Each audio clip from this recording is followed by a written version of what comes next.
My name is Kyoichiro Sugimoto. I'm from Japan. Kyoichiro Sugimoto. This is my original name. Alhamdulillah. Alhamdulillah. I have a good wife from Indonesia who is a Quranic teacher, actually. And then I have been Muslim for 26 years. I embraced Islam around 1996, 97. Alhamdulillah, in Japan. So I basically do a full-time dawah in Japan. I come from Chiba. Chiba is just next to Tokyo. There is a Narita Tokyo International Airport located. Here and there, I was so shocked. Because this is London, right? So, but I saw maybe Bengali people, Indian or Pakistan or Somali. Wow. My family is we call the Sugimoto clan. Yeah, it's like a Banu Sugimoto. Like you can say it's a Banu Hashim or Banu Quraish, right? Islamic context. I'm from Banu Sugimoto. So Sugimoto means Sugi is a cedar tree. Yeah, the moto means is a root. So is a root of cedar tree. So just they name it because they are living maybe probably near to the cedar tree. So that is my family name. And this clan is actually linked back to the emperor of Kannu. It's an ancient emperor, the lineage. Of course, there is no more the clue. However, historically, there is the link. Then it's considered as a samurai clan, the samurai. The title of this event is so-called Samurai to Salah. Yeah? Samurai to Salah. Yeah? So eventually you know what does it mean, inshallah. And I was born in Seki City. Seki City is the middle of Japan. And then this city is famous for the katana, the samurai sword making. Of course, they don't make now, only for, let's say, for museum, only for showcase, not for practical use, of course. Yeah. So now you can see only cutlery, such as knives and the scissors. They are one of the major producers, Seki City, famous for. Because after modernization, there is no more use for katana or Japanese sword. So instead, they try to maintain their skill, industrial skill. They transform their skill into the knife industry. Yeah. So in Seki City has been producing samurai sword. This is a replica. It's just only, actually it's not real, of course. It's just wood. Yeah, but just to feel it. Just feel it. So maybe you saw probably the katana in the movies, probably. We have been producing 700 for 750 years.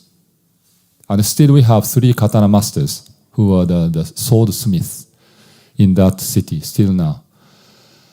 And yeah, of course, this is it's a kind of a symbolic, the spiritual aspect of samurai. Yeah. So that aspect is a code of honor, and then the loyalty to the landlord. Yeah. So a little bit touch about the samurai, the code of ethics. So now coming more closer to Islamic value. So first of all, who is samurai? The samurai is a warrior clan of the feudal Japan. The feudalism is before modernization. There is a king or the master. Then this king or master give you land, and the peasant will give the harvest to the king as a tax, for example. This kind of direct relationship. And the warrior, they are hired by the king, and they instead of they got food and then their houses, and they serve for military training and then real military the battle. I mean the contribution. Yeah. So that's the relationship. So samurai work for a certain shogun. Shogun is a master of samurai. Yeah. So it belongs. So samurai belongs to the clan and the family.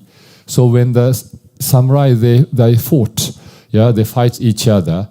Then those who lost, so they lost. That vanished their family. So they lose a master.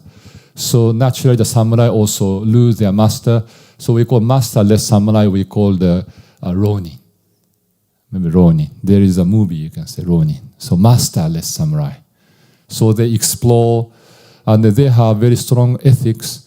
They do not beg. They do not ask for any help. Even they are very hungry, but they put the stick on the teeth, and as if they are full. So this is a kind of ethics. So basically, I want to introduce the ethics of honor. The honor against shame. So that is what the samurai is all about. So you probably heard the harakiri. Harakiri is you're cutting the belly to commit suicide, to protect, to maintain honor. So during World War II, there is a kamikaze attack, and they die for emperor. Yeah, that's a kind of a spirit. Maybe you cannot imagine. How come the people suicide? And of course, suicide is prohibited in Islam, but people die for honor. That's what happens. Because they are kind of a little bit blind to know the clear creator, but they are more worshipping jinn. Yeah? And the jinn can be a form of humans. Yeah? And that spiritual energy is related with the emperor, and they believe emperor as a god. So they die for him. So, but this is what happens. But anyway, the deep side of this samurai ethics is about the honor. So it means the shame is a worst thing in their life. The shame is a worst thing. If they take shame in this life, they will take death. In such a degree that they don't like this shame. So now we come to a little bit this modern time. So relationship between the honor and let's say the Constitution of Japan. The Constitution of Japan is the very first introduction which said, we desire you to occupy the honored place in an international society, striving for the preservation of peace, banishment of the tyranny and the slavery, and the oppression and intolerance for all time from the earth. This is what the first constitution says in Japan Constitution. So it said, we want to occupy the honored place. Even the constitution said that. They value the honor. Yeah? So it's coming from the Bushido, or the spirit of or ethics of samurai. So now come to the relationship between the owner and the Japanese company.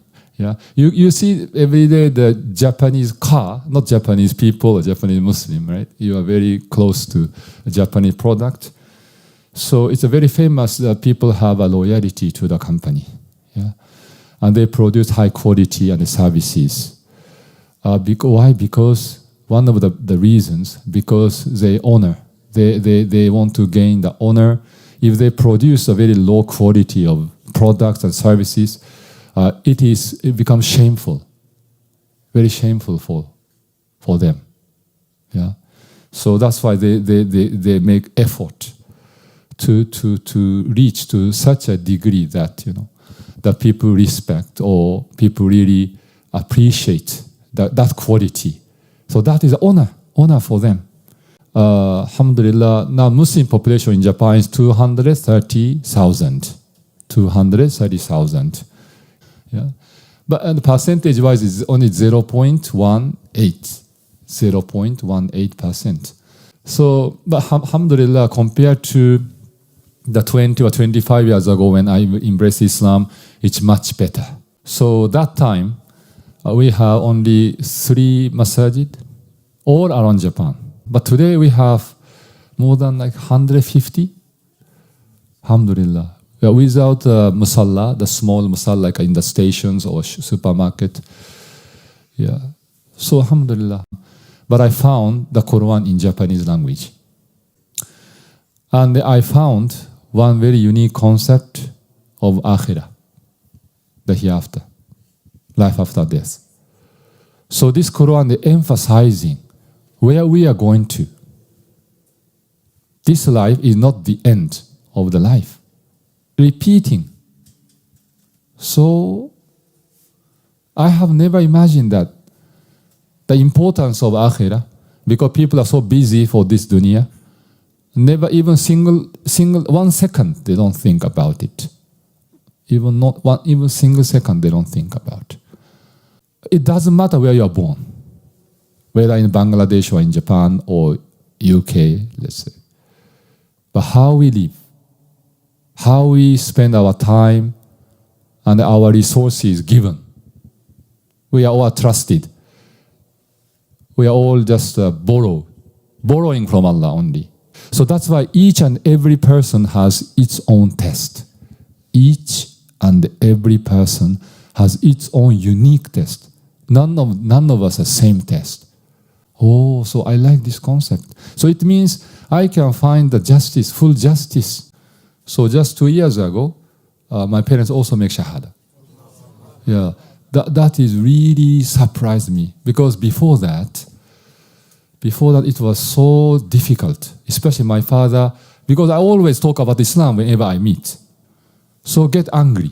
Even if I talk, let's say 30 seconds, they cannot maintain. So I try to invite my father, okay, now I'll talk about Islam. Now,